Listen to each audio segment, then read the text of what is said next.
ഹരേ കൃഷ്ണ. സർവം ശ്രീ രാധാകൃഷ്ണാർപ്പണമസ്തു.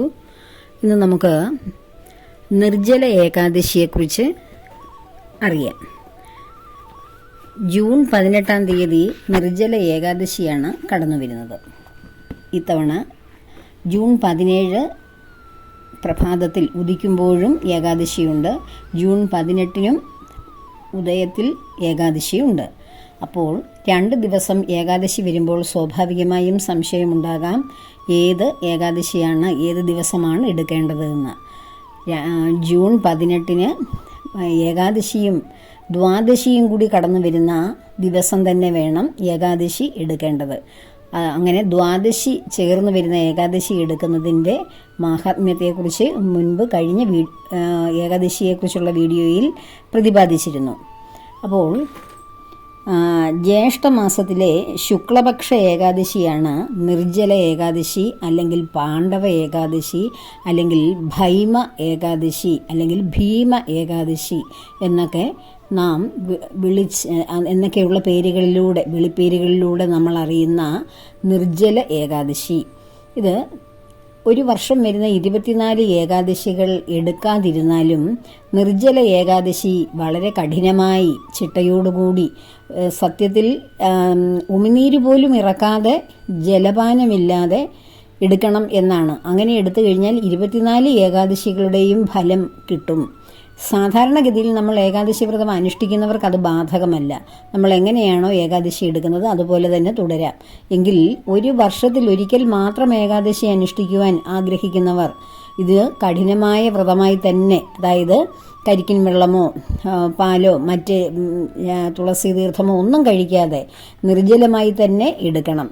അങ്ങനെ എടുക്കുവാൻ ആഗ്രഹിക്കുന്നവർ, അതിനുള്ള ആരോഗ്യസ്ഥിതി ഉള്ളവർ മാത്രമേ അതിന് പുറപ്പെടാവുള്ളൂ. അല്ലാതെയുള്ളവർക്ക് അത് പാടില്ല.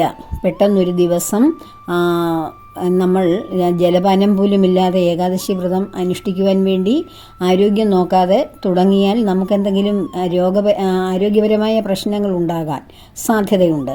നമ്മൾ ഓരോ ഏകാദശി വ്രതം അനുഷ്ഠിക്കുമ്പോഴും ആഹാരം കുറച്ച് ഒരു നേരം മാത്രം അരിഭക്ഷണം കഴിച്ച് അടുത്ത ദിവസം ഏകാദശി ദിവസം ആഹാരം കഴിക്കാതെ ഇരുന്ന്, തീരെ പറ്റാത്തവർക്ക് മാത്രം എന്തെങ്കിലും ഫലങ്ങൾ കഴിച്ച്, അങ്ങനെയൊക്കെ നമ്മുടെ ആരോഗ്യത്തെ നമ്മുടെ ആഹാരവുമായുള്ള ബന്ധത്തിൽ നിന്ന് വേർപെടുത്തി കൊണ്ടുവന്നു കഴിഞ്ഞാൽ ആഹാരം കഴിക്കാതിരുന്നാലും ശരീരം തളർന്നു പോകാത്ത അവസ്ഥ വരും. അങ്ങനെയുള്ളവർ ക്രമേണ അതിനെ ചിട്ടപ്പെടുത്തി കൊണ്ടുവന്ന് വേണം നിർജ്ജല ഏകാദശിയിലേക്ക് പോകാൻ. അല്ലാതെ ഒരു ദിവസം നിർജ്ജല ഏകാദശി ദിവസം നിർജ്ജലമായി ഞാൻ എടുക്കും എന്ന് കരുതി എടുക്കാൻ തുടങ്ങിയാൽ അതിനടുത്ത ദിവസമൊക്കെ വളരെ വലിയ ശാരീരിക പ്രശ്നങ്ങൾ അനുഭവിക്കേണ്ടി വരും. ആരോഗ്യമുള്ളവർക്ക് ഇത് ബാധകമല്ല, നിർജ്ജലമായി തന്നെ എടുക്കാം. അപ്പോൾ ഇത് ജൂൺ 18 വരുന്നത്. ജൂൺ 17 ഉദിക്കുന്ന സമയത്ത് ഏകാദശിയുണ്ട്, എങ്കിലും ജൂൺ 18 ഏകാദശിയുണ്ട്. അപ്പോൾ ജൂൺ 18 തന്നെ നിർജ്ജല ഏകാദശി എടുക്കുക. അപ്പോൾ പാണ്ഡവരുടെ വനവാസ കാലത്ത് ഭഗവാൻ യുധിഷ്ഠിര മഹാരാജാവിനാണ് ഈ ഏകാദശികളുടെ എല്ലാം മാഹാത്മ്യം പറഞ്ഞു കൊടുത്തിരുന്നത്. അപ്പോൾ ഏകാദശിയുടെ മാഹാത്മ്യം അറിയാവുന്ന പാണ്ഡവർ അവരുടെ വനവാസ കാലത്ത്, ആ സമയത്താണല്ലോ കഷ്ടകാലങ്ങളിലൂടെ കഴിഞ്ഞു കൂടുമ്പോഴാണല്ലോ ഈശ്വരനോട് കൂടുതൽ താതാത്മ്യം പ്രാപിക്കുവാൻ നാം ആഗ്രഹിക്കുന്നതും. ആ ഒരു സമയം മറ്റ് കാര്യങ്ങളിൽ നിന്നെല്ലാം, കൊട്ടാരത്തിൽ നിന്നും രാജ്യകാര്യങ്ങളിൽ നിന്നും ഭൗതികമായ മറ്റ് കാര്യങ്ങളിൽ നിന്നെല്ലാം അവർ വേർപെട്ട് ഭഗവാന്റെ സേവയിൽ ആശ്രമത്തിലുള്ളൊരു ജീവിതം ആചരിക്കുന്ന സമയത്താണല്ലോ വ്രതങ്ങൾ എടുക്കുവാൻ ഏറ്റവും അനുയോജ്യം. പാണ്ഡവർ, അതിൽ ഭീമനൊഴികെ എല്ലാവരും എല്ലാ ഏകാദശിയും വളരെ നിഷ്ഠയോടുകൂടി ചിട്ടയോടുകൂടി എടുക്കുന്നത് വളരെ ലജ്ജയോടുകൂടി ഭീമസേനൻ നോക്കുമായിരുന്നു, അത് കാണുമായിരുന്നു. കാരണം ഭീമസേനന് ആഹാരം എന്ന് വെച്ചാൽ അത് നിയന്ത്രിക്കാൻ വയ്യാത്ത, ഓരോരുത്തർക്കും ഓരോന്നിനോടും അമിതമായ ഒരു താല്പര്യമുണ്ടാകും. ഭീമസേനൻ്റെ അമിതമായ താല്പര്യം ഇഷ്ടഭക്ഷണത്തോടുള്ളതാണ്. അത് കണ്ടു കഴിഞ്ഞാൽ, അത് കിട്ടിക്കഴിഞ്ഞാൽ അതിന് യാതൊരു നിയന്ത്രണവും ഇല്ലാതെ അത് കഴിക്കാൻ ഉള്ള ആഗ്രഹമാണ് മുന്നിട്ട് നിൽക്കുന്നത്. അപ്പോൾ ആഹാരത്തിനുള്ള അമിതമായ ആവേശം, മറ്റ് ഓരോരുത്തർക്കും പണം സമ്പാദിക്കാനുള്ള ആവേശമായിരിക്കാം, അല്ലെങ്കിൽ ജ്ഞാനം നേടാനുള്ള ആവേശമായിരിക്കാം, അല്ലെങ്കിൽ വലിയ പദവികളൊക്കെ സ്വീകരിക്കാനുള്ള ആവേശമായിരിക്കാം.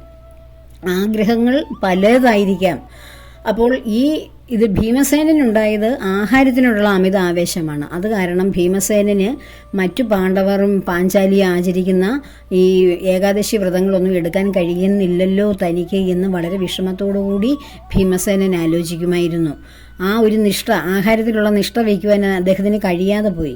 ഇതറിഞ്ഞ വ്യാസഭഗവാൻ ഈ ഭീമസേനൻ്റെ വിഷമം മനസ്സിലാക്കിക്കൊണ്ട് വ്യാസഭഗവാൻ ഭീമസേനന് ഉപദേശിക്കുന്നു, നീ വിഷമിക്കണ്ട ഭീമസേന, നിനക്ക് മറ്റ് ഏകാദശികളൊന്നും മറ്റുള്ളവരെടുക്കുന്നത് ഒന്നും എടുക്കാൻ കഴിഞ്ഞില്ലെങ്കിലും നീ വിഷമിക്കണ്ട. ഈ നിർജ്ജല ഏകാദശി മാത്രം, ജ്യേഷ്ഠമാസത്തിലെ ശുക്ലപക്ഷത്തിൽ വരുന്ന നിർജ്ജല ഏകാദശി കഠിനമായി നീ ആ ഒരു ദിവസം ഏകാദശി അനുഷ്ഠിക്കണം. ജലപാനം പോലുമില്ലാതെ സദാ ഭഗവാനെ ധ്യാനം ചെയ്ത് മറ്റ് ഏകാദശികളിൽ നിന്നെല്ലാം അതിൻ്റെ എല്ലാം ഫലം തനിക്ക് കിട്ടണമെന്നുള്ള ആഗ്രഹത്തോടുകൂടി വളരെ കഠിനമായിട്ട് ആ ഒരു ദിവസം കടന്നു പോവുക. നിനക്ക് തീർച്ചയായും എല്ലാ ഏകാദശിയുടെയും ഫലവും പുണ്യവും മോക്ഷവും എല്ലാം നിനക്ക് കരഗതമാകും എന്ന് വ്യാസഭഗവാൻ അനുഗ്രഹിക്കുകയാണ്. അങ്ങനെയാണ് ഭീമസേനൻ ആചരിച്ചതുകൊണ്ടാണ് ഇതിനെ ഭൈമ ഏകാദശി അല്ലെങ്കിൽ ഭീമ ഏകാദശി അല്ലെങ്കിൽ പാണ്ഡവ ഏകാദശി എന്നൊക്കെ വിശേഷിപ്പിക്കുന്നത്. അപ്പോൾ അങ്ങനെ ഭീമസേനൻ അങ്ങനെ വർഷത്തിലൊരിക്കൽ നിർജ്ജല ഏകാദശി എടുക്കുമായിരുന്നു. അപ്പോൾ ഏകാദശി വ്രതങ്ങൾ, ഈ ഏകാദശി നിർജ്ജല ഏകാദശി എടുക്കുന്നതിലൂടെ നമ്മളുടെ ജന്മാന്തര പാപങ്ങൾ, എല്ലാ ഏകാദശി വ്രതങ്ങളും നമ്മൾ ഭഗവാനിലേക്ക് അടുക്കുന്നത് കാരണം ഭഗവാന് വേണ്ടി നമ്മളത് സമർപ്പിക്കുന്ന ഒരു നിവേദ്യം പോലെ നമ്മൾ സമർപ്പിക്കുന്ന ഒരു തപസ്സാണ്. അതുതന്നെയാണ് നമ്മുടെ പാപങ്ങൾ കഴുകിക്കളയാൻ. ഭഗവാനിലേക്ക് അടുക്കും തോറും നമ്മുടെ ഉള്ളിലുള്ള ആ ചേതന, സത്തായിരിക്കുന്ന ആ ആത്മബോധം കുറെ കൂടി വ്യക്തമായി അഴുക്കുകളെല്ലാം കളഞ്ഞ് വളരെ ശുദ്ധമായി മാറും. ആ അഴുക്കുകൾ ഓരോന്നും പോകുന്നത് എങ്ങനെയാണ്? നമ്മുടെ പാപങ്ങൾ, നമ്മളിൽ സന്നിവേശിച്ചിരിക്കുന്ന, നമ്മുടെ ബോധത്തിൽ ജന്മാന്തരങ്ങളായി കടന്നുകൂടിയിരിക്കുന്ന പാപങ്ങൾ കാരണം നമ്മുടെ ബോധത്തിൻ്റെ ക്ലാരിറ്റി കുറഞ്ഞു പോകും, അതിൻ്റെ തെളിമ നഷ്ടപ്പെടും. അത് അങ്ങനെ ഓരോ ഏകാദശിയും ഭഗവാന് സമർപ്പണമായി ചെയ്യുമ്പോൾ ആ പാപങ്ങളെല്ലാം, ആ തെറ്റുകളെല്ലാം നമ്മൾ അറിഞ്ഞും അറിയാതെയൊക്കെ ചെയ്തിട്ടുള്ള അപരാധങ്ങളുടെയൊക്കെ ആ ഫലങ്ങൾ, കർമ്മഫലങ്ങൾ എല്ലാം നഷ്ടമാവുകയും ഭഗവാനിലേക്കുള്ള ആ റൂട്ട്, ശരിയായിട്ടുള്ള വഴി തെളിഞ്ഞു വരികയും ഈശ്വര ധ്യാനത്തിലൂടെ ആ ഏകാദശി ദിവസങ്ങളിലുള്ള മഹാമന്ത്രങ്ങളിലൂടെ, നാമജപങ്ങളിലൂടെ, പാരായണങ്ങളിലൂടെ, സത്സംഘങ്ങളിലൂടെ എല്ലാം ഭഗവാനെ മനനം ചെയ്ത് കീർത്തനാലാപനങ്ങളിലൂടെയൊക്കെ എല്ലാം നമുക്ക് ഭഗവത് സേവയിലിരിക്കാൻ കഴിയുന്നതോടുകൂടി നമ്മുടെ ഈ ഭഗവാനും നമ്മളും തമ്മിലുള്ള അകലം കുറയുകയും നമുക്ക് ഏകാദശി വ്രതങ്ങളിലൂടെ ഭഗവാന്റെ അനുഗ്രഹത്തിലൂടെ, ദേവിയുടെ അനുഗ്രഹത്തിലൂടെ നമ്മുടെ ജീവിതത്തിൻ്റെ ആവശ്യങ്ങൾ, ആരോഗ്യം, സമ്പൽ സമൃദ്ധി, ആയുസ്, ഇതെല്ലാം ഭൗതിക ജീവിതത്തിൽ നമ്മൾക്ക് ആവശ്യമായിട്ടുള്ള കാര്യങ്ങളാണ്. അതെല്ലാം നേടിയെടുക്കാൻ സാധിക്കും. മാത്രമല്ല പരലോകത്തിലേക്ക്, ഇഹത്തിലെ കർമ്മങ്ങളെല്ലാം പൂർത്തീകരിച്ച് നമ്മളിവിടെ ശരീരം ഉപേക്ഷിച്ച് മറ്റൊരു ശരീരത്തിനായി കർമ്മം ചെയ്യുവാനായി നമ്മൾ പരലോകത്തേക്ക് പോകുമ്പോൾ നമ്മുടെ ജീവിതം അവിടെ ഇഹത്തിലെ ജീവിതത്തിന് ശേഷം പരത്തിലുണ്ടാകുന്ന ആത്മബോധത്തിൻ്റെ ജീവിതം, അതിൻ്റെ ദിനങ്ങൾ വളരെ സന്തോഷകരമായും വളരെ കഷ്ടപ്പാടില്ലാതെ നമുക്ക് കഴിഞ്ഞു പോകാൻ കഴിയും. മാത്രമല്ല വളരെ നിഷ്ഠയോടും ചിട്ടയോടും ഏകാദശി വ്രതങ്ങൾ അനുഷ്ഠിച്ചാൽ പരമമായ വിഷ്ണുപദ പ്രാപ്തിയും നമുക്ക് സാഫല്യം, ആ ഒരു സാഫല്യത്തിലെത്തുവാനും നമുക്ക് കഴിയുന്നതാണ്. അതാണ് ഏകാദശി വ്രതങ്ങളുടെ എല്ലാം മാഹാത്മ്യം. ഈ അടുത്ത ദിവസങ്ങളിൽ തന്നെ ഏകാദശി വ്രതം, പൊതുവേ നമ്മൾ ഏകാദശി വ്രതം എടുക്കുമ്പോൾ ഉണ്ടാകുന്ന ജീവിതത്തിൻ്റെ മാറ്റങ്ങൾ, ഗുരുവായൂർ ദിവസം അന്നത്തെ പ്രാധാന്യം, ഏകാദശി വ്രതം എടുക്കുന്ന ഭക്തർക്ക് ഗുരുവായൂരപ്പൻ്റെ അനുഗ്രഹങ്ങൾ. ഗുരുവായൂരപ്പൻ എന്ന് പറയുന്നത് തന്നെ ബ്രഹ്മചൈതന്യമാണ്, ബ്രഹ്മമാണ്, സാക്ഷാൽ ഈശ്വരനാണ്. മറ്റ് നമ്മൾ ഏതെല്ലാം നാമങ്ങളിലും രൂപങ്ങളിലും ഭഗവാന്റെ വ്യത്യസ്ത രൂപങ്ങളെ നമ്മൾ ആരാധിച്ചാലും ഗുരുവായൂരപ്പൻ അല്ലെങ്കിൽ കൃഷ്ണൻ എന്ന് പറയുന്നത് സാക്ഷാൽ ആ മുകുന്ദനായ ഭഗവാൻ, മാധവനായ ആ വൈകുണ്ഠനാഥനായ ഭഗവാൻ ബ്രഹ്മചൈതന്യമാണ്. ഈ പ്രപഞ്ചത്തെ സാക്ഷാത്കരിച്ചിരിക്കുന്ന, ഈ പ്രപഞ്ചം മുഴുവൻ നിറഞ്ഞു നിൽക്കുന്ന സചേതനമായ ആ ആത്മതേജസ്സാണ് ശ്രീ ഗുരുവായൂരപ്പനായി വിളങ്ങുന്നത്. അപ്പോൾ അത് കലികാലത്തെ മനുഷ്യരെ സംസാര ക്ലേശത്തിൽ നിന്ന് രക്ഷിക്കുവാൻ ഭഗവാൻ ഗുരുവായൂരപ്പനായി ഈ ബ്രഹ്മചൈതന്യം അവിടെ വാണരുളുകയാണ്. അതുകൊണ്ടാണ് ഈ വിശേഷ ദിവസങ്ങളിൽ ഗുരുവായൂരൊക്കെ പോകുന്നവർക്ക് ഭഗവാന്റെ ഒരു സാരൂപ്യം തന്നെയാണ് നമുക്ക് ലഭിക്കുന്നത്. ഭഗവാൻ ശ്രീലോകത്തു നിന്നും പുറത്തു വന്ന് ഓരോ ഭക്തരെയും തൻ്റെ ഹൃദയത്തിൽ ചേർത്ത് അനുഗ്രഹിക്കുക തന്നെ ചെയ്യും. അത് വില്വമംഗലം തിരുമേനി കണ്ടതും ഒക്കെ ഞാൻ ആ കഴിഞ്ഞ വീഡിയോയിൽ ഞാൻ പറഞ്ഞിട്ടുണ്ടായിരുന്നു. അപ്പോൾ ഏകാദശി വ്രതത്തിന് വളരെ മാഹാത്മ്യമാണ്. നിർജ്ജല ഏകാദശി എടുക്കുവാൻ ആഗ്രഹിക്കുന്നവർ, ഇതുവരെ ഏകാദശി വ്രതം എടുക്കാതെ ഈ ഒരെണ്ണം എടുക്കണമെന്ന് ആഗ്രഹിക്കുന്നവർ അതെടുക്കുക.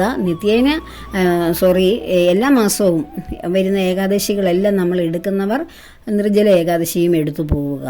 അപ്പോൾ ഈ 2 ദിവസം വരുന്ന ഏകാദശിയിൽ രണ്ടാമത്തെ ദിവസം ദശമി, ദ്വാദശി കടന്നു വരുന്ന ഏകാദശിയാണ് എടുക്കുന്നത്. ദശമി കടന്നു വരുന്ന ദശമിയായി ചേർന്ന് വരുന്ന ഏകാദശി അല്ല എടുക്കേണ്ടത്. ഈ ഏകാദശിയുടെ പ്രാധാന്യത്തെക്കുറിച്ചാണ് പറഞ്ഞത്. അതുപോലെ തന്നെ ഏകാദശി ദിവസം വളരെ ബ്രഹ്മയാമത്തിൽ തന്നെ ഉണരണം. ദശമി ദിവസം തന്നെ നമ്മൾ ലഘുഭക്ഷണം തന്നെ കഴിച്ച് ശീലിക്കുക. രാവിലെ ലഘുഭക്ഷണം കഴിക്കുക, ഉച്ചയ്ക്ക് ശുദ്ധമായ ആഹാരം, സസ്യാഹാരം ഒരു നേരം കഴിച്ചതിന് ശേഷം വൈകുന്നേരം സന്ധ്യയ്ക്ക് മുമ്പ് തന്നെ ലഘുഭക്ഷണം കഴിച്ചോ അല്ലെങ്കിൽ ഫലങ്ങൾ എന്തെങ്കിലും കഴിച്ചോ നമ്മൾ ആഹാരം അവിടെ അവസാനിപ്പിക്കുക. പിറ്റേ ദിവസം ഏകാദശി ദിവസം നിർജ്ജലമായി എടുക്കുവാൻ ആഗ്രഹിക്കുന്നവർ അങ്ങനെ തന്നെ എടുക്കുക. അല്ല എല്ലാ പ്രാവശ്യവും എടുക്കുന്ന അതേ ആരോഗ്യസ്ഥിതിയിൽ എടുക്കുന്നവർ അങ്ങനെയും ചെയ്യുക. എവിടെയും ഭഗവാൻ പറഞ്ഞിട്ടില്ല ആഹാരം ഒന്നും കഴിക്കാതെ ജലം കഴിക്കാതെ ഏകാദശി കഠിനമായി എടുത്താൽ മാത്രമേ നിനക്ക് എന്നെ പ്രാപിക്കാൻ കഴിയൂ എന്ന് ഭഗവാൻ എവിടെയും പറഞ്ഞിട്ടില്ല. നമ്മുടെ ഉള്ളിൽ തന്നെയാണ് ഭഗവാൻ കുടികൊള്ളുന്നത്. ആ ചൈതന്യത്തെ തിരിച്ചറിഞ്ഞു കഴിഞ്ഞാൽ നമുക്ക് കിട്ടുന്ന ഒരു സാക്ഷാത്കാരമുണ്ട്. അത് വ്രതങ്ങൾ എടുത്താലും എടുത്തില്ലെങ്കിലും ഭഗവാനെ നമുക്ക് ലഭിക്കും. അപ്പോൾ നമ്മുടെ പാപങ്ങളൊക്കെ കഴുകിക്കളയുവാനും ഏകാദശി പോലെയുള്ള പുണ്യദിനങ്ങൾ നമ്മുടെ ജീവിതത്തിൽ ആചരിക്കുവാനും വേണ്ടിയുള്ള നിർദ്ദേശങ്ങൾ ആണ് ഇത്. അപ്പോൾ അത് ആചരിക്കാൻ പറ്റുന്നവർ എടുക്കുക. അവനവൻ്റെ ആരോഗ്യസ്ഥിതി നോക്കാതെ ഒരു വ്രതവും എടുക്കാൻ ഒരു ഭഗവാനും പറഞ്ഞിട്ടില്ല. ശരീരത്തിൽ കർമ്മങ്ങൾ ചെയ്യുവാൻ ശരീരമുണ്ടെങ്കിലേ അതിലിരിക്കുന്ന ഞാൻ എന്ന ശക്തിക്ക്, ആ ആത്മചൈതന്യത്തിന് പ്രവർത്തിക്കാൻ കഴിയുകയുള്ളൂ. അപ്പോൾ ആരോഗ്യമുള്ള ശരീരത്താണ് ആരോഗ്യമുള്ള ആത്മാവ് കുടികൊള്ളുന്നത്. അപ്പോൾ ആരോഗ്യം നഷ്ടപ്പെടുത്തേണ്ട കാര്യമില്ല എന്നും വ്യക്തമായി മനസ്സിലാക്കുക. അപ്പോൾ ഏകാദശി ദിവസം നമ്മൾ തുളസി ദേവിയെ വെളുപ്പിനെ തന്നെ എഴുന്നേറ്റ് സ്നാനം ചെയ്ത് സൂര്യഭഗവാനെ ഗായത്രിയൊക്കെ ചൊല്ലി വന്ദിച്ചതിന് ശേഷം തുളസി ദേവിക്ക് പ്രാർത്ഥനയോടുകൂടി നെയ്ദീപം തെളിക്കുക. അതിനുശേഷം നമ്മൾ ഭഗവാന്റെ നാമങ്ങൾ നിലവിളക്കിന് മുന്നിലിരുന്ന് പ്രാർത്ഥിക്കുക. കൂടുതൽ സമയവും നാമജപങ്ങൾ, മന്ത്രജപങ്ങൾ, സഹസ്രനാമം, അതിനുശേഷം പാരായണങ്ങൾ, സത്സംഗങ്ങൾ, ഇങ്ങനെ ആ ദിവസത്തെ ധന്യമാക്കുക. വളരെ സന്തോഷത്തോടുകൂടി ഡെഡിക്കേഷനോടുകൂടി വേണം ആ വ്രതങ്ങൾ അനുഷ്ഠിക്കുവാൻ. ആരെങ്കിലും പറഞ്ഞതുകൊണ്ട് എടുത്തിട്ട് എനിക്കെന്തെങ്കിലും ഫലം കിട്ടുന്നെങ്കിൽ കിട്ടട്ടെ എന്ന് കരുതി എടുക്കരുത്. നമുക്ക് പറ്റുന്നെങ്കിൽ മാത്രം പൂർണ്ണമായ സന്തോഷത്തോടെ, സമർപ്പണത്തോടെ, നിഷ്ഠയോടുകൂടി ഏകാദശി അനുഷ്ഠിക്കുക. അങ്ങനെ ഏകാദശി അനുഷ്ഠിച്ചതിന് ശേഷം ദ്വാദശി ദിവസമാണ് നമ്മൾ അതിൻ്റെ പാരണ കഴിക്കേണ്ടത്. ആ സമയം പാരണ സമയത്ത് തന്നെ പാരണ വീഴണം. അന്നും വ്രതശുദ്ധിയോടുകൂടി ഇരുന്ന് ഒരു നേരം മാത്രം അരിഭക്ഷണം കഴിച്ച് മറ്റു നേരങ്ങളിൽ ലഘുഭക്ഷണം കഴിച്ച് ഭഗവത് നാമം ജപിച്ച് നമ്മുടെ മനസ്സിൽ ഭഗവാനെ ഉറപ്പിച്ചിരുത്തി ഭഗവാനുമായിട്ടുള്ള ബന്ധം സുദൃഢമായി മുന്നോട്ട് കൊണ്ടുപോകാനുള്ള ദിവസങ്ങളാകണം ഏകാദശി കാലങ്ങളെല്ലാം. നിർജ്ജല ഏകാദശിയുടെ ഏകാദശി തിഥി 2024 ജൂൺ 17 രാവിലെ 4:44 ആരംഭിച്ച് ജൂൺ 18 രാവിലെ 6:25 അവസാനിക്കും. ഏകാദശി തിഥി ജൂൺ 17 രാവിലെ 4:44 ആരംഭിച്ച്, അപ്പോൾ ജൂൺ 17 വെളുപ്പിനെയും ഏകാദശിയുണ്ട്. ജൂൺ 18 രാവിലെ 6:25 വരെയും ഏകാദശിയുണ്ട്. അപ്പോൾ 2 ദിവസവും ഏകാദശി കടന്നു വരുന്നു. എങ്കിലും ദ്വാദശി കടന്നു വരുന്ന ഏകാദശിയായ ജൂൺ 18 തന്നെ ആചരിക്കുക. അതുപോലെ പാരണ സമയം ജൂൺ 19 രാവിലെ 6:09 മുതൽ 7:28 വരെയാണ് പാരണ സമയം. ജൂൺ 19 രാവിലെ 6:09 മുതൽ 7:28 വരെ. ഇനി ഹരിവാസര സമയം എന്ന് പറയുന്നത് ഏകാദശി വ്രതങ്ങളിലെ വലിയ ഒരു പ്രാധാന്യമുള്ള ഒരു സമയമാണ്. പലരും ഹരിവാസര സമയത്തെക്കുറിച്ച് പലപ്പോഴും സംശയം ചോദിച്ചിട്ടുണ്ട്. ഹരിവാസര സമയം എന്ന് വെച്ചാൽ ഏകാദശി തിഥിയുടെ അവസാനത്തെ 15 നാഴികയും ദ്വാദശി തിഥിയുടെ